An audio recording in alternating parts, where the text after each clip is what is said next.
This morning, a lot of investors are hoping for a better day on Wall Street when the Dow took its biggest hit all year yesterday. Well, you can't really pinpoint one cause. Experts do point to two big things: the re-election of President Obama and predictions of a really weak economy in Europe. Jane King joins us live from the New York Stock Exchange with this morning's Bloomberg Business Report. Was it a surprise yesterday when the Dow started to tank, Jane?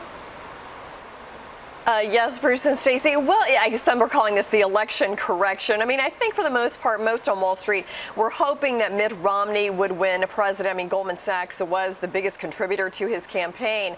So maybe a little bit of a temper tantrum there yesterday. I did hear a lot of talk about the fiscal cliff. And, you know, with the hurricane and the election, really kind of went on the back burner there for a little bit. But the political makeup of Washington is essentially the same as earlier when no budget agreement could be reached. So there was worry that they were not going to have one. Of course, a fiscal cliff, that's $600 billion of tax increases and spending cuts that will automatically kick in January unless a budget agreement is reached. And some economists say if we don't reach an agreement on that and avoid the fiscal cliff, we could go back into a recession. So that was one thing certainly weighing on investors' minds yesterday, and also making them nervous. Europe, we did have the European Union taking down growth projections for the Eurozone.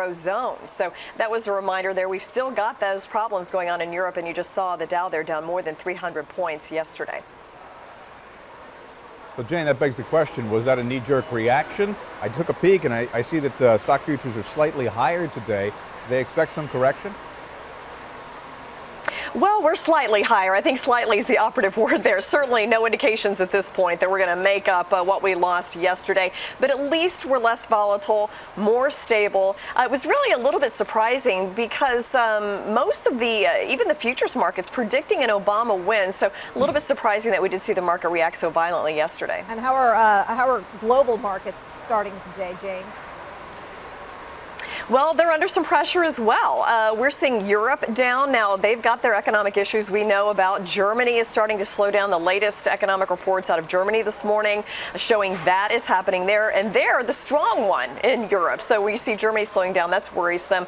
We've got protests in Greece. They have turned violent as they discuss government cutbacks in Greece. And so really not a good global situation either this morning. All right, Jane, thanks very much. Also, watch out for those economic numbers that have come out today, the weekly job numbers, weekly mortgage, and things like that. They could sway the market.